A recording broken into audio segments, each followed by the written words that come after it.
Tehran says that two of its Navy ships have docked in western Syria to train the Syrian Navy under an agreement signed last year. It's only the second time they've done so since the Islamic Revolution in 1979. Is it purely a symbolic move, or could it mean much more for a desperate Syrian government? This is Inside Story.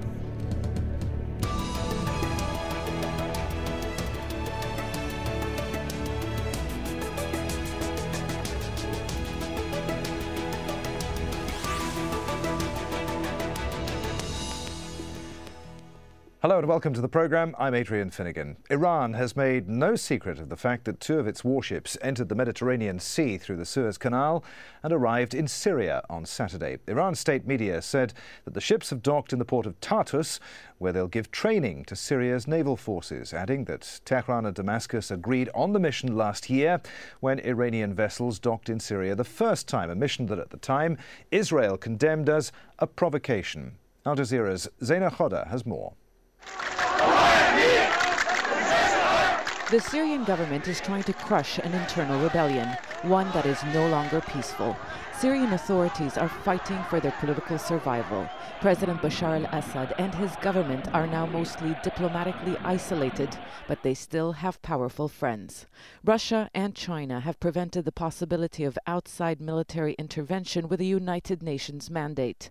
And Iran's leadership, which relies on Syria to promote its interests in the Arab world, is no longer just voicing their support, but taking concrete measures. Iranian media said warships entered the Mediterranean Sea and are now docked at the Syrian port of Tartus. Iran says the mission is to train Syria's naval forces, but it is also meant to be a powerful message. The sending of these warships will have two meanings, in my opinion. The first one is that, yes, we are powerful and we can close the Strait of Hormuz if you impose sanctions on us. And secondly, we stand with our ally. Iran's government has warned the international community not to interfere in Syrian affairs. The Islamic Republic supplies Syria with arms, ammunition, and military technology. In June 2011, Iran agreed to give Syria $23 million to build a military base in Latakia.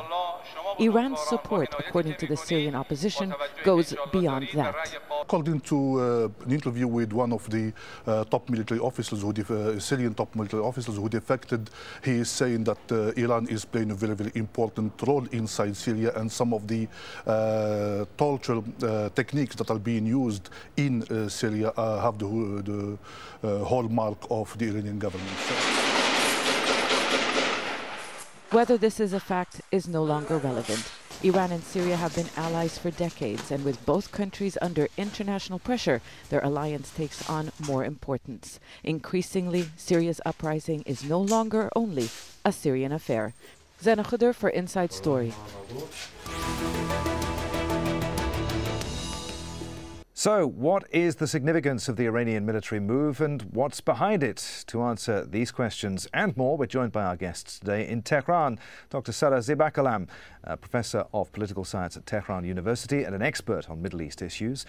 In Brussels, Joshua Goodman, Communications Director of the Transatlantic Institute. That's an organisation that aims to foster dialogue between the US and the EU in the fields of global security, Middle East peace and human rights. And joining us here in Doha, Mahjoob Zweiri, Professor of Contemporary History of the Middle East at Qatar University, an expert on Middle East politics. Gentlemen, welcome to you all. Sadegh Zibakalam in Tehran, what, as far as you're aware, are these vessels doing in Syria? Well, they could be doing two things. First and foremost, giving a moral boost, a moral support, a spiritual support, if you like, even to Bashar Assad, that the Islamic Republic of Iran is firmly behind you, and as far as Tehran is concerned, we do whatever it is necessary to support you, to back you, and also sending a signal to Western power, to NATO, to the United States, that do not think of military intervention in Syria. Syria is not Libya, and Iran is firmly, strongly behind Syria. Now, that I think is the main point of this visit. The second is that perhaps there are arrangements between Iranian Navy and the Syrian Navy, that Islamic Republic of Iran is giving military training to the Syrian cadet or Syrian Navy. Joshua Goodman in Brussels, how will the US and Israel be viewing this? I don't think anyone is going to view this quite positively. I mean, it is clearly a message of support. I don't think I would characterize it as a moral message of support, because it is a message of support for an individual, a political leader who is massacring his people in large numbers now, and the situation is only getting worse. Iran has consistently said, in the context of the larger nuclear debate, that it is just that it will act as a responsible global actor should it attain the nuclear ambitions that it seeks. Well, this is not exactly a sign of acting as a responsible global actor when it is supporting a man, as I said, massacring his own people. So I think the reaction will not be favorable in the US, in Israel, in the EU, in most circles, indeed, and certainly in the Arab world. Mahjoob, Zweiri, Israel called the move a provocation and a power play. Iran says the ships are carrying a message of peace, but also display the might of Iran's military. What do you suspect is Iran's motivation here? What could these naval vessels be doing, and why now?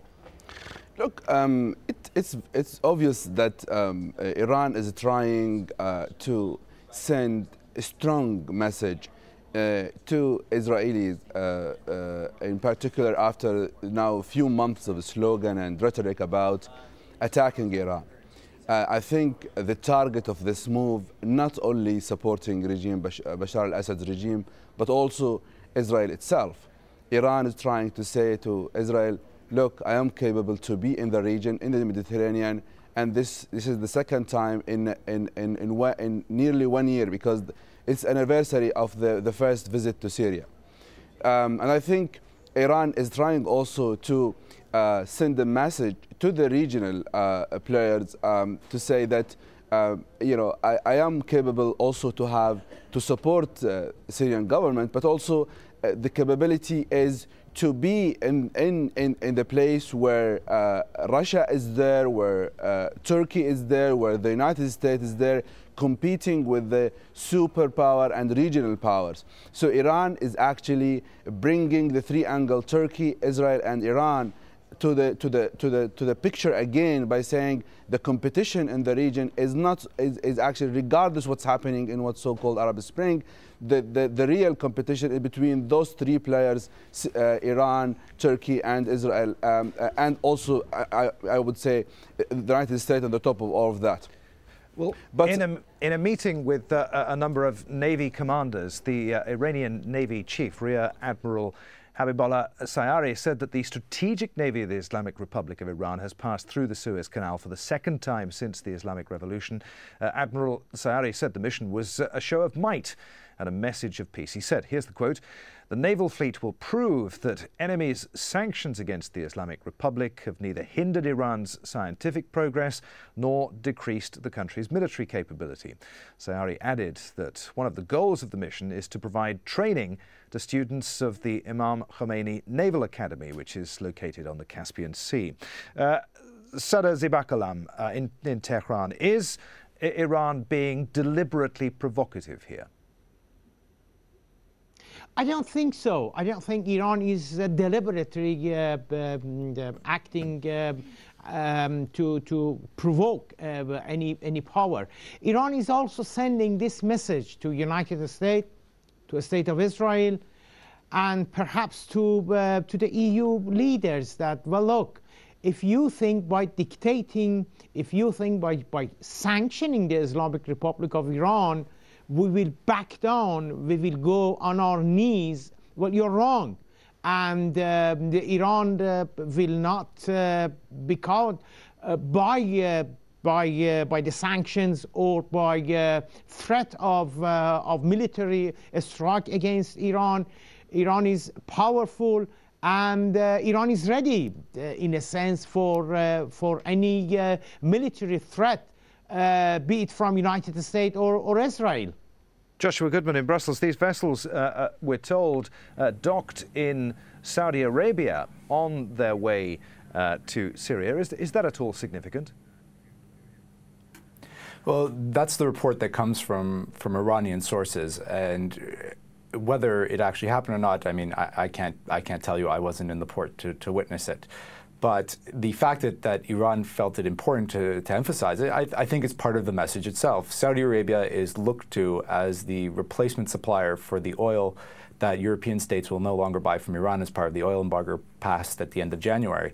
And whether Iran did dock in Saudi Arabia or not, the fact that they're including them and showing or trying to suggest that there are closer relations is certainly a message, I would think, to the EU that Iran maintains good relations with Saudi Arabia and that they should probably not rely on them entirely as a substitute supplier. Mahjoob, Zweiri, I just wonder whether another motivation for Iran right now might be to deflect attention away from internal strife.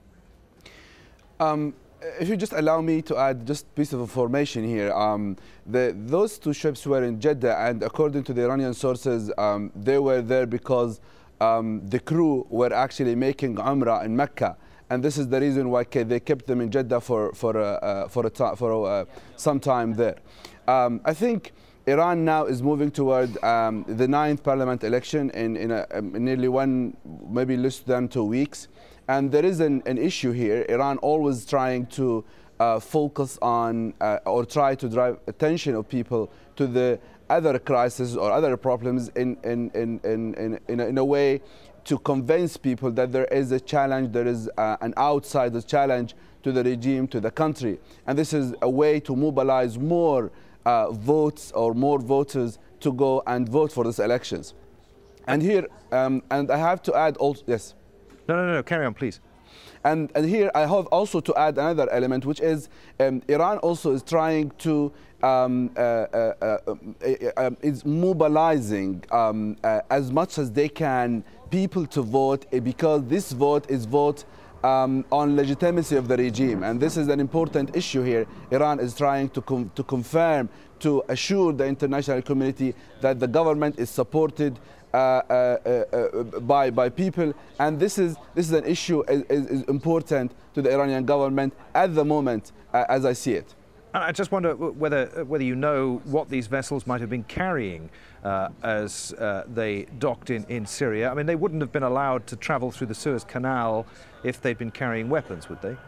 I think normally, according to the law, which is organized or actually the Egyptian authority managing the canal, all these navies or ships, they have to tell, or they have to report what they have on of term of items. And I am really surprised that Egyptian authorities has not actually announced or has not reported anything about this. And this makes me a little, I would say, surprised if those ships have weapons, because normally Egyptians, they are aware. Egyptian government today, they ask their ambassador to come back from Damascus. So I think I think there's a big question mark about what those ships have, and I would go back to the point that this is a way to confirm, to assure that the world and international community that Iran is capable, despite all of these sanctions, to have a stronger presence in the region wherever and whenever Iran wants. Talking of the sanctions, Sadegh Zibakalam, are the latest round of stringent sanctions against Tehran having any effect? If you allow me, before responding to your question about sanctions, let me just say that to Zohair Mahjoob, respond to our colleague in Doha, that it has nothing to do with the general election, which will be in about less than 2 weeks time in Iran, because many Iranians are not well, I mean, they know that these ships have been going to Syria, but there is no way that it will affect a government or any party amongst half a dozen parties or so which are competing in that election. No one is going to capitalize on this military maneuver. So it's nothing to do really with the general election that we are having in less than 2 weeks' time. With regard to sanctions, of course, sanctions do have effects. They unfortunately they have enormous effect on Iranian people. It has effect on the Islamic regime in Tehran. But as I said in my first opening remark, if anyone outside Iran, namely the big powers, United States and EU, if they think that by imposing harder and harsher sanctions on Tehran, they can get the result that they want, they are mistaken. And perhaps in parallel to giving a strong support to Damascus regime, Iran is also trying to say that, well, look, sanctions, with or without sanctions, I can do what I think is appropriate for Iran. All right, well, we'll get a view from Joshua Goodman again in just a moment, but first let's throw it back to Mahjoob Zweiri to respond to what Dr. Zibakalam was saying there. I mean, it has nothing to do with the election, but by being deliberately provocative and attracting international criticism, possibly some sort of reaction, this move surely would at the very least help to unify Iranians under a common cause, wouldn't it? Absolutely right. If you look at the I mean, all of these websites close to the government, how they capitalize on this piece of news that 2 ships actually in the Mediterranean, it will be very clear that there is a way to invest, to benefit from this event internally. And all of these, statements in terms that, this is to show the world that, sanctions has no impact. This is to show the world. These are messages also to the internal, to the people inside Iran. So I would disagree with the Professor Zibakalam. It has a strong relationship with internal politics of Iran, which I think the government always keep its eyes on the internal political scene. Joshua Goodman in Brussels, how interconnected is the issue of Iran's standoff with the West over its nuclear program with the issue we're discussing today, these 2 vessels that have docked in Syria? I think it is very, very interconnected.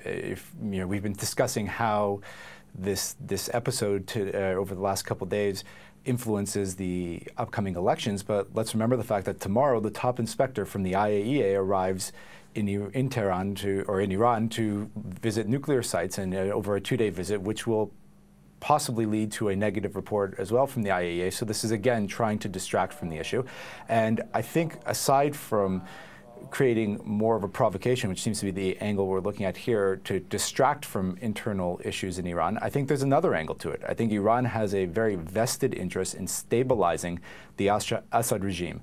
This episode aside, there have been reports that Iran has given over $1 billion, despite the effects of sanctions on their own economy, over $1 billion in aid to Syria to help cushion the blow of sanctions that came from the United Nations Security Council resolution. And as well, there are reports that about 15,000 troops may be on their way to Syria from Iran to help stabilize the regime, a regime which has been getting advice from the Quds Force as well. So Iran has a vested interest in really calming what's going on in Syria, because as we saw with the Arab Spring, uprisings at a time when uprisings can move from border to border, and with Syria being right next door, if the Iranian elections cause controversy with the opposition movements, it could galvanize the opposition force in Iran. Dr. Zibakalam, what role is Iran playing in Syria right now? Well, Syria is a strategic ally of Iran through Syria, Iran has been backing and supporting Hezbollah's struggle against Israel, as well as Iran has been supporting radical Palestinian groups such as Hamas and Islamic Jihad, and obviously these they have been through Damascus, and without the corridor of Syria being open to Islamic Republic of Iran, it would have been very difficult for Iran to support neither of them, neither Hezbollah nor Hamas and Islamic Jihad. Let's go back to the nuclear issue with Mahjoob Zweiri. The US has made it very clear to Israel that it feels that any strike against Iran's nuclear capability would be counterproductive at the moment, while hawks argue there's no alternative to using military force to prevent Iran acquiring a nuclear bomb. Are they right? The United States is focusing on one element, is actually imposing tough sanctions on Iran, and they believe this is the way how they can prevent Iran of building a nuclear weapon, and this is the way how they convince Israel. And I think not only the United States, France is joining the United States, and also United Kingdom. I think the only option now the United States wanted to always repeat is actually tough sanctions. And I think if they go ahead in these sanctions, the aim is actually to destabilize internal politics of Iran. And because this is the long-term goal, is actually creating instability in Iran as a consequence of these sanctions. And that stage, they believe any intervention would be very beneficial and useful to achieve regime change. And I think this is a long-term strategy to the United States, but the focus now, at least I would say for next few months, is actually tough sanctions, not more anything, rather than anything else. Dr. Zibakalam, Iran's foreign minister announced on Sunday that Istanbul would be the venue for the next round of 5+1 talks on Iran's nuclear program. He called for the resumption of those talks as soon as possible. I mean, is Iran really interested in talking about its nuclear program?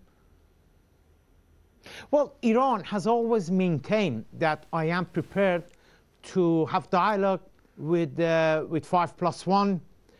But I will not be told by 5+1 or Atomic Energy the agency, International Atomic Energy, what to do, because Iran has always maintained that I am willing to cooperate with 5+1 as long as I can carry on with my peaceful nuclear program, bearing in mind that none of the inspections so far by International Atomic Agency has proved that Iran has done anything as far as violating international rules and regulations are concerned. And that's why Iran is really sending this message that I am prepared to negotiate. But if you want us to abandon our nuclear program, which is within the international rules and norms and regulations, as inspected by the IAEA inspectors, no, we will not stop it. All right, Joshua Goodman in Brussels, we're rapidly running out of time. If there is a negotiated settlement, if these 5+1 talks lead to anything, can Iran be trusted to stick to anything that's agreed, or will it still covertly be working towards a nuclear weapon? Well, that's an excellent point, because the program was covert before, and it was only unearthed by an opposition movement in Iran. And whether we actually get to that stage where they have to abide to an agreement remains quite skeptical, because the letter that they sent back, which is what we're discussing, the letter sent to Catherine Ashton, included nothing of substance, and Iran has always refused to sit down and discuss the core issue at hand, the nuclear program itself. They've refused to sit down at the table and resolve it and act in good faith, and I don't see anything at this point that indicates that trend will change. Gentlemen, I'm afraid we're out of time. Many thanks indeed to our guests in Tehran, Dr. Sadegh Zibakalam, in Brussels, Joshua Goodman, and in Doha, Mahjoob Zweiri. And thank you very much indeed for joining us on this edition of Inside Story. If you want to send us your feedback, please just email your thoughts to us at insidestory@aljazeera.net. Thanks for watching. I'll see you again. Bye for now.